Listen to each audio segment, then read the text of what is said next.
Proclaim piece. కాబట్టి ముందుగా చెప్పబడింది, ప్రవచించబడింది, వాగ్దానం చేయబడింది, తర్వాత ప్రకటన చేయబడింది, ఇవ్వబడుతూ ఉంది. ఇప్పుడు ప్రకటన చేయబడుతుంది. నా శాంతినే మీకు అనుగ్రహించున్నాను అని పిలుస్తున్నాడు ప్రభువారు.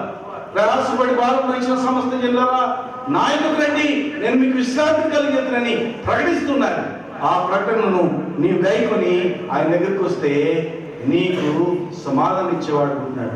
ఆయన పిలుస్తున్నాడు దేనికంటే మొదటిగా విశ్రాంతి కొరకు పిలుస్తున్నాడు. మత్తయి సువార్త 11:28-29 వచనాలు మనం చూస్తే ఆయన ప్రయాసపడి భారం వహించిన సమస్తమైన వారు నా దగ్గరకు రండి, నేను మీకు విశ్రాంతి కలిగేతున్నా అంటున్నాడు.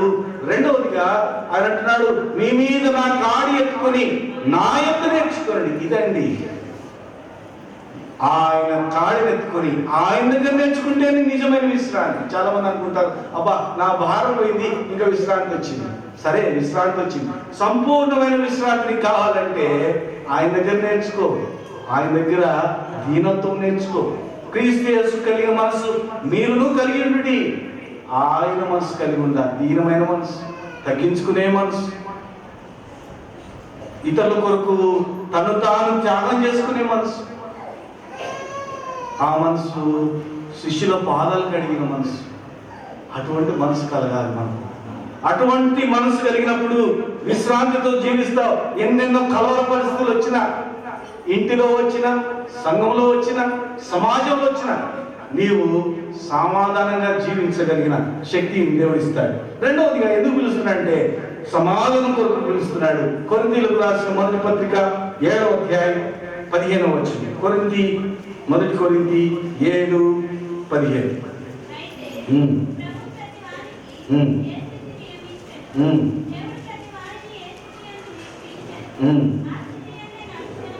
కాదండి, 15వ వచనం, 7:15 చివరి భాగం.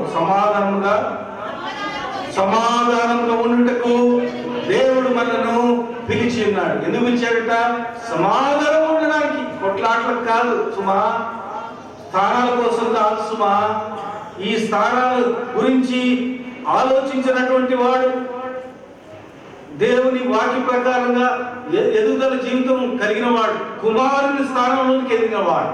ప్రియ సహోదరి సోడా, ఇంకా మనం ఎదగలే. నా మట్టుకు నేను చూసుకుంటే నేను కూడా ఎదగలేదు. స్థానం వద్దని అనుకున్నాను, పెంటతో సమానంగా ఎంచుకుంటున్నా, అయినా కూడా ఇంకా కొనుక్కోవాల్సి ఉన్నాయి. ప్రియ సహోదరి, ప్రియ సహోదరుడా, నీవు నేను ఈ సమాధానం కొరకై పిలిచినాడు దేవుడు. దేవునితో సమాధానం ఉండాలి, తర్వాత సహోదరుతో సమాధానం ఉండాలి, తర్వాత సమాజంలో కూడా సమాధానంగా జీవించాలి. అది దేవుని యొక్క చిత్తం. కాబట్టి ఆయన పిలిచేది సమాధానం పిలుస్తున్నాడు. ఇంకొకటి ఆయన కృప కూడా పిలుస్తున్నాడు. గల్తీయులకు రాసిన పత్రిక 1వ అధ్యాయం 15వ వచనం.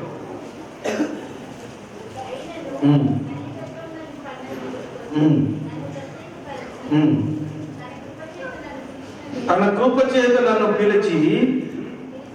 పిలిచిన దేవుడు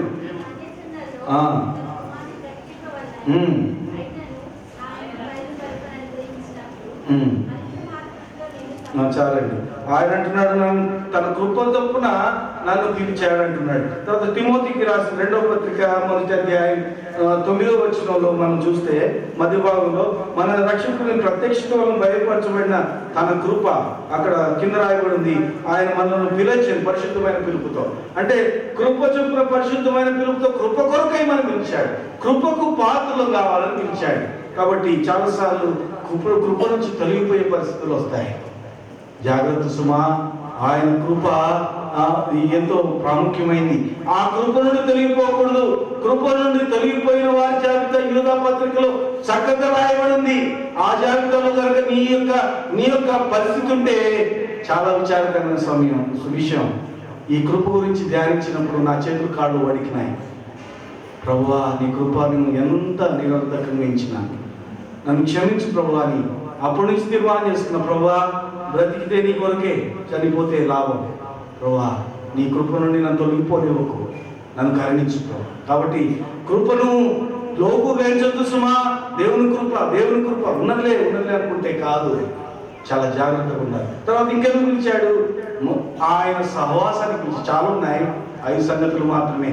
ఆయన విశ్రాంతికి పిలిచాడు, ఆయన సమాధానానికి పిలిచాడు, ఆయన కృపకు పిలిచాడు, ఆయన మహిమకు పిలిచాడు. చూడండి, తెస్సలోనికీయులకు రాసిన 2వ పత్రిక 2వ అధ్యాయం 14వ వచనం. మీరు ఇలాగున రక్షింపబడి ఉమ్. మన ప్రభువైన యేసుక్రీస్తు యొక్క మహిమను పొందవలెనని ఆయన మా సువార్త వలన మిమ్మల్ని పిలిచెను. దేనికి పిలిచాడట? మహిమను పొందడానికి పిలిచాడు. అంటే గుర్తుపెట్టుకోవాలి, విక్టోరియా మహారాణి తాను చిన్నప్పుడు అక్కడ ఈ యొక్క డాల్స్తో ఆడుకుంటుందట, బొమ్మలతో ఆడుకుంటా ఉందట. తన దాది వచ్చి ఆయనంట తను పెంచిన ఆ దాది వచ్చి అంటుందట, అమ్మ ఏంటి నువ్వు ఈ టైం వేస్ట్ చేస్తున్నావు అన్నట. ఏం టైం వేస్ట్ చేస్తున్నానంటే, నేను ఆడుకుంటున్నాను కదంటే, నువ్వు ఆడుకునే సమయం కదమ్మా, నీవు కాబోయే రాజకుమార్ అంటే రాణి అవుతున్నావు కాబట్టి నువ్వు ఇవి మెళకువలు నేర్చుకోవాలి, కాబట్టి నీవు జాగ్రత్తగా నీ యొక్క టైంను సద్వినియోగం చేసుకోవాలన్నట. అప్పుడు నుండి ఆ డాల్స్ పక్క పడేసిందట. పక్క పడేసి తాను ఏమేమి మెళకువలు నేర్చుకోవాలి అన్నీ అడుగుతూ, దానిని అడుగుతూ, ప్రశ్నలతో అన్నీ నేర్చుకుందట. అలాగనే నీవు నేను మన ప్రయాణం మహిమకు చేరాలంటే ఆయన కుమారుని సారూప్యం కావాలి. ఆ సారూప్యం కావాలంటే ఏంటో, ఎట్లా చేయాలో అది నేర్చుకోవాలి. ఎప్పుడు స్థానాల కోసం, లేకపోతే దయచేసి క్షమించండి మాట వాడుతున్నాను, దాని కొరకై పాకులాట పడకూడదు. మన యొక్క గురి దృష్టి ఏంటంటే మహిమ. యేసు వైపు చూడు, ఆ మహిమ కొరకు సిద్ధపడు. అప్పుడు దేవుడు నేను అధికంగా వాడుకుంటాడు. ప్రియ సహోదరి సహోదరుడా, నీవు నేను ఆయన పిలుపు నమ్మకస్తులమై ఉంటున్నామా? ఆయన పిలిచాడు మనలను. ఈ 5 విషయాలు పిలిచాను.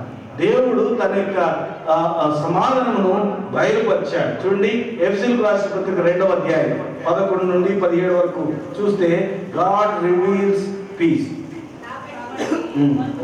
ఒక్క మాట మాత్రం చూడండి, అంత సమయం లేదు. 2:11 మాత్రం.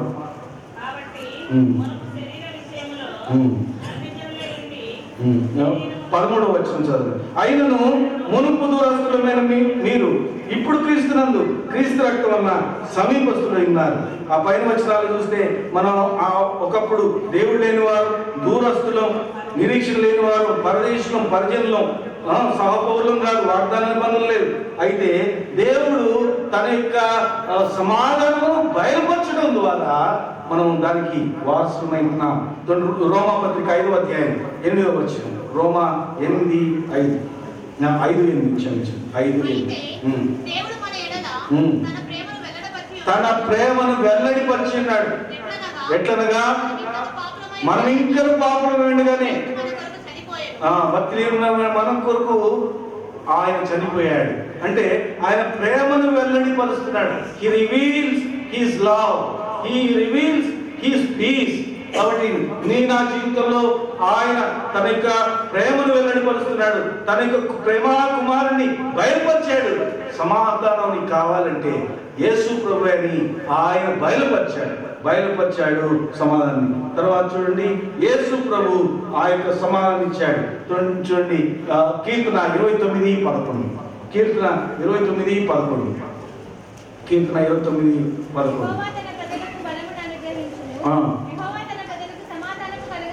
యెహోవా తన ప్రజలకు సమాధానం కలుగజేసి వారిని ఆశీర్వదిస్తాడు. ఎట్లా ఆశీర్వదిస్తాడు అంటే, యోహాను సువార్త 14:1లోను 27 ఉంది.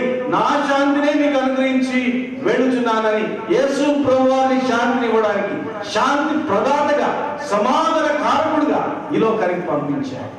ఒకటి యేసు ప్రభు, he gives us peace. Jesus gave us peace. Jesus gave us peace. మనకు ఆయన సమాధానం ఇచ్చిన వాడు ఉంటున్నాడు. తర్వాత పరిశుద్ధాత్ముడు ఏం చేస్తాడట? చూడండి, యెషయా గ్రంథం 26వ అధ్యాయం 12వ వచనం. He establishes peace. యెహోవా నీవు మాకు సమాధానము స్థిరపరచుదువు. నిజముగా నీవు మా పక్షమున నుండి సమాధానమును స్థిరపరచుదు. Establishes piece. ఎవరు? సమాధాన కారకుడైన యేసు ప్రభువారు ఇచ్చిన సమాధానమును ఆయన వెళ్ళిపోయిన తర్వాత, పరలోకానికి ఆరోహణమైన తర్వాత మనకు ఆదరణకర్తగా వచ్చిన ఆ పరిశుద్ధాత్ముడు ఏం చేస్తున్నాడు? Establishes us the peace. అంటే ఆ యొక్క ఇవ్వబడిన సమాధానమును స్థిరపరిచేవాడుగా ఉంటున్నాడు. దేవుడు సమాధానాన్ని బయలుపరుస్తున్నాడు. యేసు ప్రభువారు సమాధానం ఇస్తున్నారు. పరిశుద్ధాత్ముడు ఆ సమాధానాన్ని స్థిరపరుస్తున్నాడు. ఇది మనకి ఇవ్వబడిన ఆధిక్యత. ఎంత ధైర్యం అండి! ఎవరికి లేనటువంటి ఆధిక్యత మనకి ఇచ్చాడు. ఆయన బలపరిచి ఆయనే సమాధానమై ఆయనే సమాధానం మనలో స్థిరపరిచేవాడు ఉంటున్నాడు. దాన్ని బట్టి మనం ఆయన స్తుతించాలి.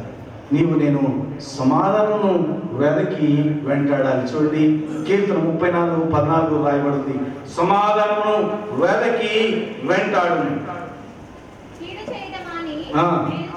కీడు చేయటం మాని మేలు చేయము, సమాధానము వెదకి వెంటాడు. సమాధానం అంటే యేసు ప్రభువు.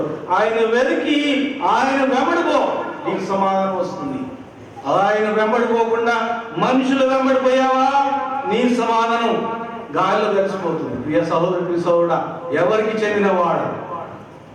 ప్రభువారిని ప్రశ్నిస్తున్నారు. కొరింథీయులకు రాసిన మొదటి పత్రిక 1వ అధ్యాయంలో అపోస్తలుడు పౌలు గారు అంటాడు, క్లోయ ఇంటి వారి ద్వారా తెలిసింది మీలో విభజనలు కలిగినవని తెలిసింది అంటాడు. చూడండి, 1:14-11.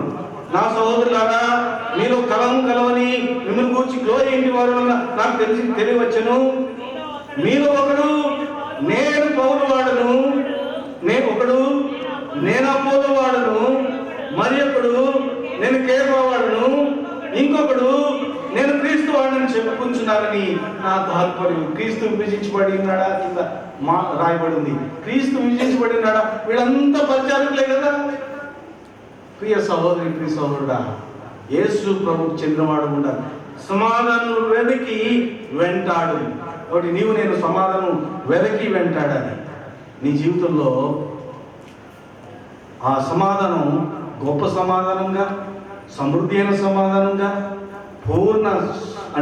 సంపూర్ణమైన సమాధానంగా, తర్వాత చెప్పనశక్యమైన సమాధానంగా ఉండాలంటే ఏం చేయాలో చూద్దాం.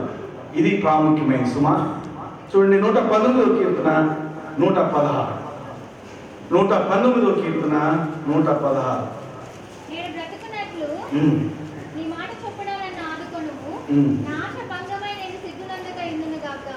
నూట 165వ 119వ కీర్తన 165వ వచనం. నీ ధర్మశాస్త్రమును ప్రేమించు వారికి ఎంతో నెమ్మదిగా, ఎంతో అంటే ఎంతో ప్రేమించింది అంటే దానికి లెక్కలేదు. ఎంతో నెమ్మది, గ్రేటెస్ట్ పీస్, గ్రేట్ పీస్. నీకు గొప్ప సమాధానం కావాలంటే ఇక్కడ సీక్రెట్ ఉంది. ఏంటా సీక్రెట్? Loving God's word. దేవుని వాక్యాన్ని ప్రేమించు, దేవుని వాక్యం పట్ల ఆసక్తి చూపించు. నేను రక్షించబడిన కొత్తలో 89వ సంవత్సరంలో భయంకరమైన పరిస్థితులు, ఇట్లాంటి పరిస్థితులే ఉన్నాయి. అప్పుడు కూడా నేను ప్రభువారిని అడిగా, ప్రభువా, భయంకరమైన జీవితం నుండి రక్షించినావే, నాకు ఎవరు వాక్యం బోధిస్తారయ్యా, ఏంటి వాక్యపు కరువు ఉన్నట్టుగా ఉన్నాను నేను, నాకు కరుణించు ప్రభువా అని ప్రార్థిస్తే నాకు దారి చూపించాడు. ఆ దారి అప్పుడు రేడియోలో వర్తమానాలు ధారావాహికలు వచ్చాయి. ప్రభు నన్ను బలపరిచాడు. దానివల్ల నాకు దేవుని యొక్క వాక్యం పట్ల ఆసక్తి పెరిగింది. దేవుని యొక్క పరిచయం చేయాలని దృఢ సంకల్పం కలిగిన వాడు నా అప్పుడు ఆ రోజుల్లో. అప్పుడు బైబిల్ ట్రైనింగ్ కావాలన్న ఆశ నాలో వస్తూ వచ్చింది. దేవుడు తీర్చాడు అనుకున్న తర్వాత.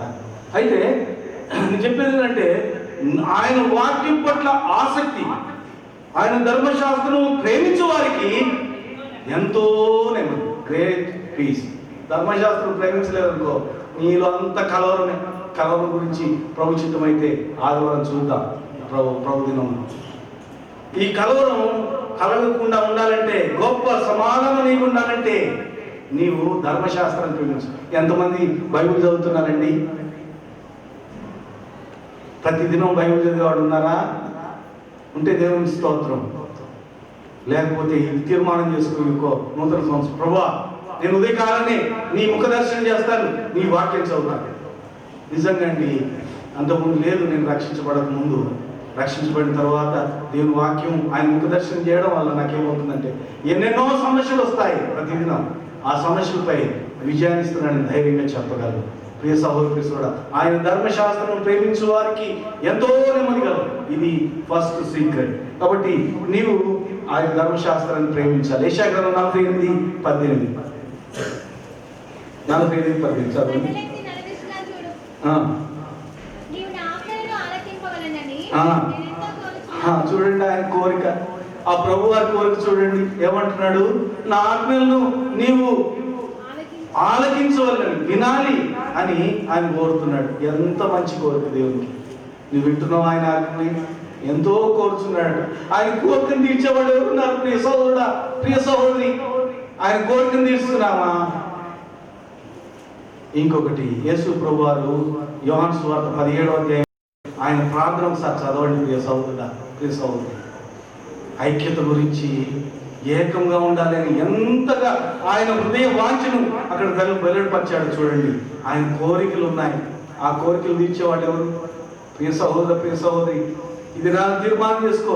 ప్రభువా, నీ కోరిక నేను తీరుస్తాను, నీ కోరికను తీరుస్తాను ప్రభువా. వాగ్దానం చేద్దామా ప్రభు దగ్గర? ప్రభువా, నీకు వాగ్దానం చేస్తున్నాను, నీ కోరిక తీరుస్తాను, ఐక్యతకై నేను పోరాడతాను ప్రభువా. క్రైస్తవుల ఐక్యత ఉంటే గొప్ప కార్యాలు చేస్తాడు దేవుడు. జవహర్లాల్ నెహ్రూ గారు ఏమన్నారు తెలుసా? వాడు నిద్రించే సింహాలు, వాళ్ళు నిద్రపోనివ్వండి, వాళ్ళని లేపితే మాత్రం జాగ్రత్త సుమా అని చెప్పారు. అంటే క్రైస్తవులు ఐక్యత వస్తే భూలోకపు ఏముందండి మనకు వాగ్దానం 18 మత్తయి సువార్త 10 పాతాళలోకపు ద్వారములు నిలవలేవు. ప్రియ సహోదరి, ప్రియ సహోదరుడా, ఐక్యత కొరకు ప్రార్థించు, పాటుపడు ప్రియ సహోదరుడా, ప్రియ సహోదరు. కాబట్టి దేవుని యొక్క వాక్యాన్ని చదివితే నెమ్మది కలుగుతుంది, దేవుని కొరకై నిలబడాలన్న ఆకాంక్ష కలుగుతుంది. రెండవదిగా చూడండి, అబండెంట్ పీస్, సమృద్ధి అయిన సమాధానం ఎట్లా కలుగుతుంది? ఇర్మియా గ్రంథం 33:6. ఇర్మియా గ్రంథం 33:6. నేను దానికి ఆరోగ్యమును స్వస్థతను మళ్ళా రప్పించుచున్నాను, వారిని స్వస్థపరచుచున్నాను, వారికి సత్య సమాధానమును సమృద్ధిగా బయలుపరచను. ఎంత మంచి దేవుడు! అక్కడ ఉంటున్న మందిరం యొక్క పరిస్థితిని అంతా చెప్పి ఆయన అంటున్నాడు, నేను నా సత్య సమాధానం వారికి బయలుపరుస్తాను. ఎంత ప్రేమ కలిగిన దేవుడు! మళ్ళా బయలుపరుస్తాను అంటున్నాడు. కృప కలిగిన దేవుడు మనకు సహాయం చేస్తానంటున్నాడు. యెషయా గ్రంథం 66:12 దయచేసి చదవండి. యెహోవా ఇలాగ సెలవిస్తున్నాడు, ఆలకించుడి, నది వలె సమాధానమును ఆమెకు పారజేయుదును. కాబట్టి నది వలె సమాధానాన్ని పారజేసేవాడు ఆయన. దినవృత్తాంతములు 2వ గ్రంథం 7వ అధ్యాయం 16వ వచనం. దినవృత్తాంతముల 2వ గ్రంథం 7వ అధ్యాయం 16వ వచనం.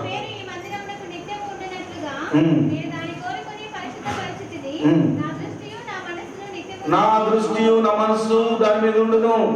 కాబట్టి ఆయన చెప్తున్నాడు, మనసు ఉంటుంది, అంతేకాదు నది వలె సమాధానము ప్రవహింపజేస్తాను. సమృద్ధి అయిన సమాధానం కలగబోతుంది. ప్రియులారా, మీరందరిని అంగీకరించండి. దేవుడు గొప్ప కార్యం చేయబోతున్నాడు. నేను నమ్ముతున్నాను. నేను ఆ సహోదరులకు కూడా చెప్పేది, దేవుడు చేయబోతున్నాడు. బ్రదర్, నువ్వు సంతోషపడు, దేవుని స్తుతించు, చేస్తున్నాడండి. ఎవరు సరి అయిన వాళ్ళు, ఎవరు సరైన కాదో దేవుడే నిరూపిస్తాడు. ఒక దినాన దేవుడి కొరకై ఉన్న శేషాన్ని బయలుపరుస్తాడు. శేషం ద్వారా కార్యాలు జరిపిస్తాడు. ఇది నా నమ్మకం. ప్రియ సహోదరు, ప్రియ సహోదరుడా, సమృద్ధి అయిన సమాధానం ఇచ్చేవాడు, నది వలె సమాధానం ప్రవహింపజేసేవాడు, క్షేమము నది వలె ప్రవహింపజేసేవాడు. చూడండి, కీర్తన 36:8 రాయబడింది, నీ మందిర సమృద్ధి వల్ల వారు సంతృప్తి నొందుచున్నారు, నీ ఆనంద ప్రవాహం నుండి వారికి త్రాగించుచున్నావు. చదవండి.